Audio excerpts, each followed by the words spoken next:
عمران خان صاحب کے بیٹوں نے قاسم اور سلیمان نے پہلے مریم صاحبہ کا ایک ٹویٹ ہے مئی 2025 کا 2 مہینے پہلے کا تقریباً 2.5 مہینے پہلے کا ایک ٹویٹ ہے. انہوں نے کہا کہ جی یہ جو کہتے ہیں کہ عمران خان صاحب باقیوں کو کہتے ہیں کہ کارکنان نکلیں پی ٹی آئی کے باہر نکلیں, تو یہ اپنے بچوں کو کیوں نہیں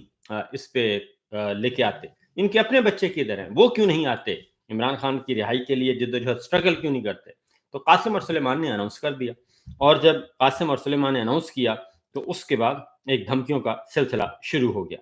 اور ان دھمکیوں کے جواب میں انہوں نے جمائمہ خان آ گئی ہیں جناب, انہوں نے کہا کہ دھمکی ملی ہے, میرے بیٹے والد سے ملنے پاکستان گئے تو گرفتار کر لیا جائے گا. اور اس پہ انہوں نے ایک ٹویٹ کیا, یعنی کہ ایکس پوسٹ کی ہے ایکس پہ, اور انہوں نے کہا ہے کہ بیٹوں کو والد سے فون پر بات کرنے کی اجازت نہیں دی جا رہی,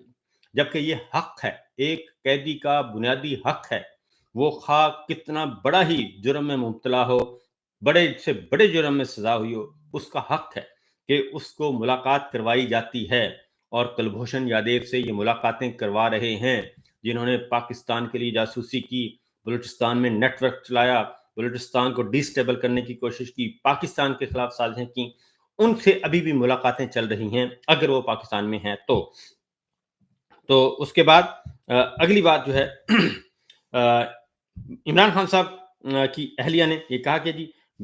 بیٹوں کو فون پہ بات کروانے کی اجازت نہیں دی جا رہی, اور اس کے ساتھ ساتھ انہوں نے کہا کہ پاکستانی حکومت کی جانب سے دھمکی دی جا رہی ہے کہ اگر ان کے بیٹوں نے پاکستان جا کر ان سے ملنے کی کوشش کی تو انہیں بھی گرفتار کر کے جیل میں ڈال دیا جائے گا. جمائمہ خان نے سوال کیا کہ ایسا کسی جمہوریت میں نہیں ہوتا, اور یہ سیاست نہیں بلکہ ذاتی دشمنی کا فعل ہے.